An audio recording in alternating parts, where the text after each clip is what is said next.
We wanted to bring back Kevin Freeman, author of the new book, Secret Weapon, How Economic Terrorism Brought Down the U.S. Stock Market and Why It Can Happen Again. How you doing, Kevin? I'm doing great, Glenn. Okay. Last night, we talked about who was involved, quickly run down the list of who could have taken down the stock market. Right. When we did motive, means, and opportunity, the suspects included Islamic terror states, Islamic radical groups like Al-Qaeda, the Muslim Brotherhood, foreign actors that would be former communist Russia, the Chinese, Venezuela, Iran, and so forth. Who do you feel you have a culprit, or is it a little bit of all of them? It seems like they were all aware or in on it. I mean, we talked yesterday about how Russia had approached the Chinese to destroy Fannie and Freddie.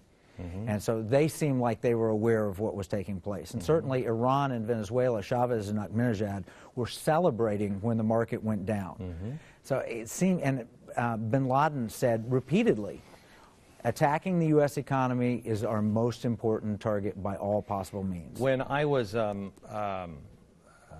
first talking about this perfect storm, this is about 8 years ago or so, and I said there's going to come a time when the enemies of this country are not coordinated. They'll just see opportunity. Somebody will start something, or there will be an unraveling somewhere, and that's when multiple enemies of the country will say, go, now, now, now, now, now. Is it possible that this is what this is, that these people are dogpiling because they see a huge opportunity? That's how it works in the stock market. Yeah. If you see a stock going down, then people will pile in. And since it was a financial attack, that is very likely. You talked today on radio, and if you missed Kevin's appearance on radio, you please go find it on the, let's highlight it, put it on the Blaze, or put it at GBTV.com, put a highlight of this interview on the radio today. But we talked about somebody was actually making bogus shares of Bear Stearns. They were selling shares that didn't exist. Right. That's right? Naked short selling. Exactly. Okay. But like, there was how many shares originally, and then within like 4 days it was like 13 million shares. Yeah, the numbers are so staggering they're hard to remember, right, but okay. Yes. Okay. All right. Last night we ended with the meltdown of the U.S. economy, and you talked about 3 phases, and right. You said we're in phase 3. Right. Do you want to go through these phases? What's the most effective use of your time? Sure. here? Let's explain the 3 phases. Okay. Because, and these, again, may not have been coordinated. These may be by different actors at various points. Okay. But it's all intended negatively against the United States. Okay. So you want to show it? Yeah, I'd love to. Okay. Phase 1, which is great, right here. Phase 1 was OPEC. This is a symbol for OPEC. And OPEC has, since 1970, said we're going to use our economic weapon against the United States. They've embargoed us. That was one of the reasons for the formation of OPEC. Now, not all OPEC nations are bad, but this represents the oil producers primarily in the Middle East. The Iranians, Saudi Arabia, others. OPEC has a necessary need for as high a price of oil as possible. In fact, if you're in Iran, they need $80 a barrel. And this is another study I did for the Pentagon. If they don't get $80 a barrel, their society doesn't work. Right. This represents the Commodity Futures Trading Commission. They did a study, and I contend that there was speculation in the market that drove the price of oil from $50 a barrel in January 2007 to $150 a barrel by June 2008. That's a tripling in price without any supply disruption. Historically, if they want to raise prices, they disrupt supplies. The new way is you saber rattle, threaten to close the Straits of Hormuz, and people get scared and they bid up the price of oil. I contend they also use the financial markets, that they threw money, excess, that $1 trillion went in from the Western economies to the Middle East when the price triples from 50, they make $1 trillion more. We're paying for our own destruction. We're financing our own destruction. We're paying. Jim Woolsey, the former CIA director, good friend, he says, this is the only war since the Civil War that we've paid for both sides. Right, right. So OPEC has an incentive to see high prices. How I suggest they did it is part of what they did is they used the commodity futures markets. Okay. And I'm not the only one who says this. George Soros has said it. The chairman emeritus of economics department at MIT. Everybody was saying it's speculators. Well, that's not true. The hedge funds got in and begged, they argued the same thing that you've shown repeatedly. They get in and argue, no, it's not speculation. Yes, it was speculation. Any way you slice it, you don't triple the price of oil without an event. Without an event, and having supply go up and demand go down. Right. It was speculation. And the CFTC said no speculation, and they said that in a report that came out in June 2008. Now, we changed the CFTC. We have Gary Gensler comes in, and he comes back and says, well, maybe there was some speculation, and later reports have indicated there might be speculation. Okay. This is the same group, by the way, that oversaw MF Global. So it's interesting. Really interesting. Yes. What is ICE? ICE is the Intercontinental Exchange. It is one of the dark markets I talk about in my book. And so when ICE is, when people are trading oil in ICE, you can't see it. You don't know who's behind it. It's a dark market. Okay. So it's non-transparent and it's hidden. Okay. So, and this is something that I laid out at the time. I think I marked, I think I may have said $140 per barrel is our tipping point.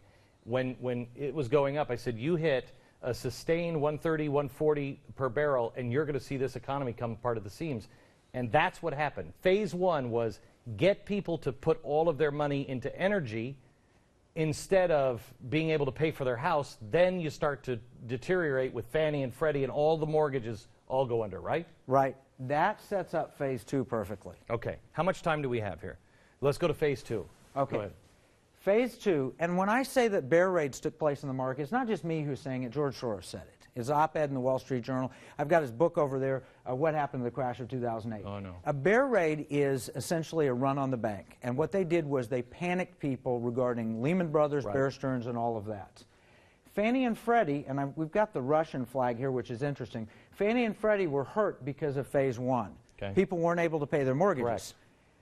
Russia then dumps their Fannie and Freddie holdings on the market. They told the Chinese and told Yep. and they told Paulson. So that is a serious problem that they're attacking, and that's creating all this environment of panic. The Muslim Brotherhood, by the way, created Sharia-compliant finance. Hassan al-Banna, the founder of the Brotherhood, in the 1930s, I believe, created Sharia-compliant finance and called it jihad with money.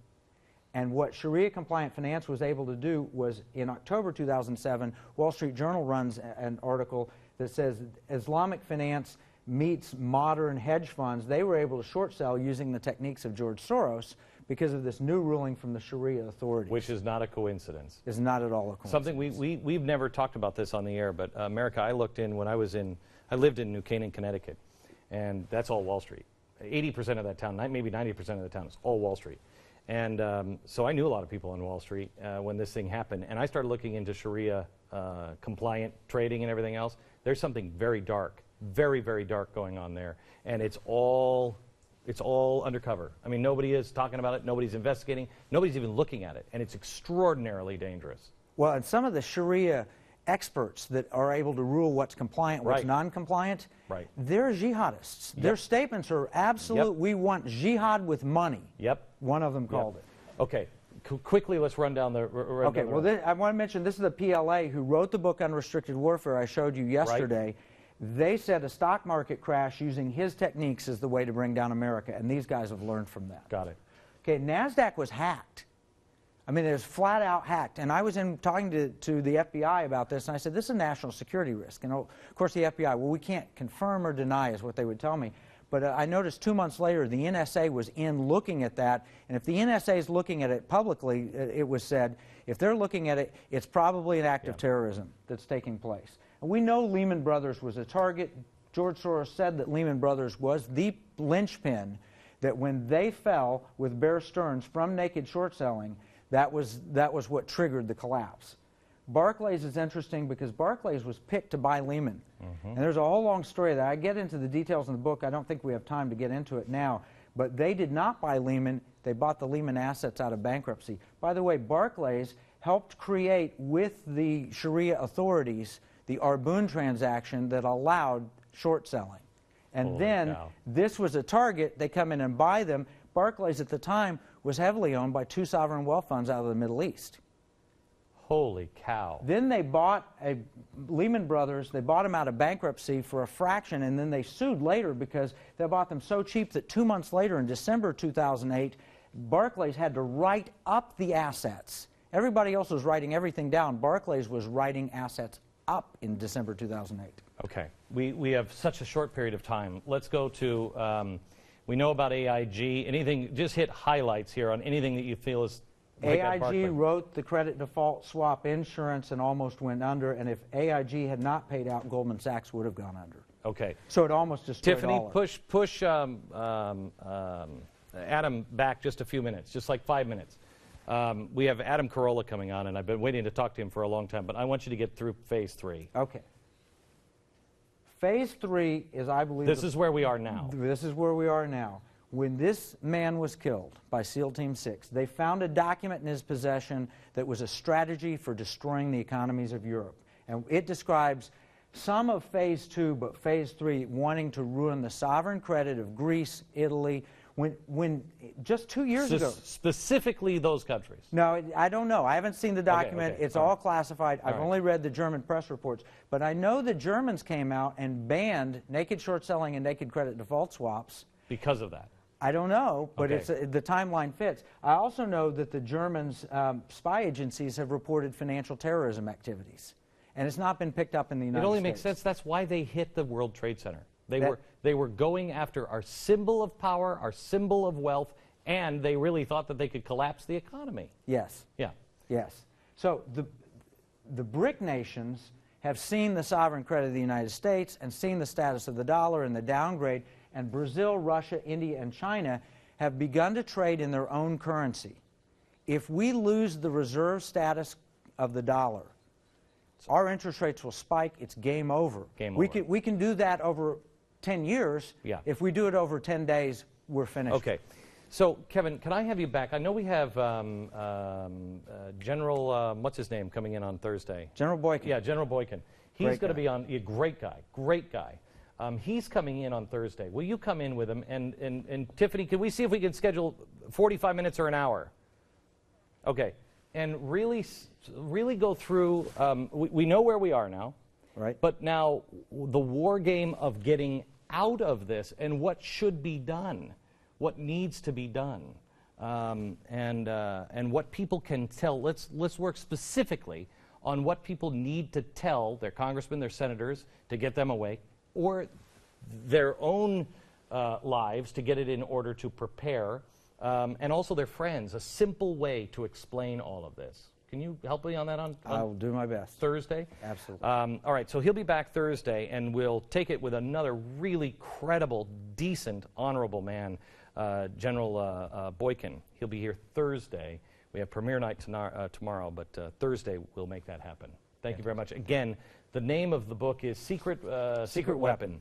Highly, highly, highly, highly recommend this. This is a story that you are going to have to expose because no one in the mainstream media will do it. And I'm telling you, you're right. You are absolutely right. Back in just a second.